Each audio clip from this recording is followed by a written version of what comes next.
Army का एक ऐसा फौलादी बॉडी वाला जवान जिसके आगे ये अच्छे बॉडी बिल्डर भी फेल है। क्या आपने भारत की पहली लेडी रोबोट को देखा है? आज देखेंगे और वीडियो के लास्ट में आपको सुनाऊंगा एक ऐसी लड़की की कहानी जो वैसे तो भारतीय सैनिक की फिटनेस का कोई जवाब नहीं होता, लेकिन सेना में कुछ जवान ऐसे भी हैं जिनकी बॉडी नेक्स्ट लेवल है, जैसे कि अनुज कुमार डालियान की। भारतीय सेना का ये हवलदार मद्रास इंजीनियर ग्रुप का सैनिक है, लेकिन पेशे से सैनिक अनुज कुमार एक प्रोफेशनल बॉडी बिल्डर भी है, और वो भी वर्ल्ड क्लास, जिन्होंने 12 साल की उम्र से कुश्ती की शुरुआत की। और ये सफर ऐसा शुरू हुआ कि एक से बढ़कर एक मुकाम तो आते गए, लेकिन सफर आज भी जारी है। आज देश विदेश में होने वाली एक से बढ़कर एक बॉडी बिल्डिंग चैंपियनशिप में जहां अनुज उतर जाते हैं, इनकी जीत ही पक्की हो जाती है। और वो क्यों, इस बाहुबली को देखकर समझ आ ही रहा होगा। लेकिन 2019 में तो अनुज ने इतिहास रच दिया, जब इस साल ये मिस्टर इंडिया तो बने ही, अनुज ने वर्ल्ड बॉडी बिल्डिंग चैंपियनशिप जीतकर सेना और देश दोनों का एक साथ नाम रोशन किया। दोस्तों, हमारे देश के इस अद्भुत सैनिक के लिए एक लाइक तो बनता है।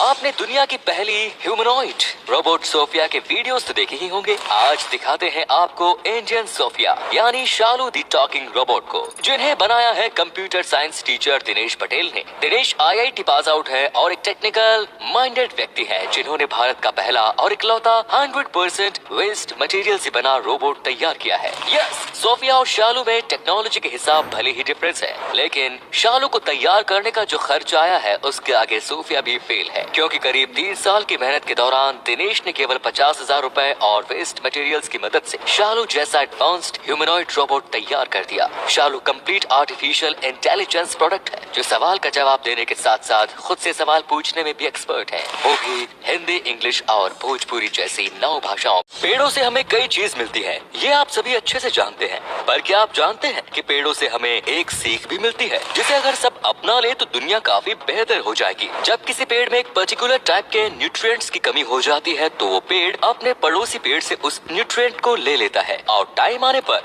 जब पड़ोसी पेड़ में किसी न्यूट्रिएंट की कमी होती है, तो उसको वो न्यूट्रिएंट देकर उसका कर्जा उतार देता है। ऐसा पतझड़ और ठंड के टाइम पर सूखे हुए पेड़ अपने सदाबहार साथियों के साथ करते हैं। इससे सीख मिलती है कि मिल बांट कर रहने से जिंदगी आसान और खुशहाल हो जाती है। कड़ाके की ठंड हो या कड़ाके की गर्मी, ज्यादातर भारतीयों का दिन शुरू होता है गर्म चाय की चुस्कियों के साथ। पर क्या आप जानते हैं कि चाय शब्द असल में हिंदी का शब्द नहीं है? चाइनीज में टी को चा कहा जाता है और उसी से निकला है चाय शब्द। अब सवाल उठता है कि आखिर चाय को हिंदी में क्या कहते हैं? चाय को हिंदी में दुग्ध जल मिश्रित शर्करा युक्त पर्वतीय बूटी कहा जाता है। क्या इस फैक्ट से पहले आप ये जानते थे? कमेंट्स में लिखकर जरूर बताइए।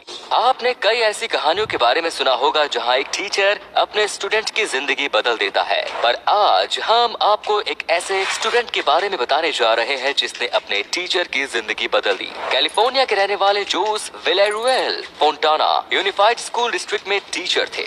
लॉकडाउन में जैसे ही स्कूल बंद हुए, उनकी जॉब चली गई, जिसकी वजह से अब ना तो उनके पास रहने को घर था और ना खाना खरीदने के पैसे। इसके बारे में जब उनके स्टूडेंट रह चुके स्टीवन नेव को पता चला, तो उन्होंने लोगों से डोनेशन इकट्ठा करना शुरू कर दिया और अपने टीचर को उनके बर्थडे पर डोनेशन से इकट्ठा हुए पैसों का $27,500 का एक चेक दे। इतिहास गवाह है कि जिस देश में तानाशाही का राज हुआ, वो देश या तो खत्म हो गया या फिर खत्म होने की कगार पर आ गया, और वो भी केवल एक व्यक्ति की वजह से, जैसे कि ये इडी अमीन, युगांडा देश का पूर्व राष्ट्रपति, जिसे इतिहास बूचर ऑफ युगांडा के नाम से याद करता है, क्योंकि इसके नाम 5 लाख हत्याओं का आरोप है, जो आरोप साबित होने से पहले ही मुजरिम को मौत के घाट उतार देता था। महज 9 साल के राजपाट में इसने सनक की सारी हदें पार कर दी। गोरों से इसकी नफरत का ये हाल था कि इस तानाशाह ने 4 अंग्रेजों को अपना गुलाम सिर्फ इसलिए बनाया ताकि वो चारों इसे अपने कंधे पर उठाकर एक जगह से दूसरी जगह ले जाए और दुनिया देख सके कि काले भी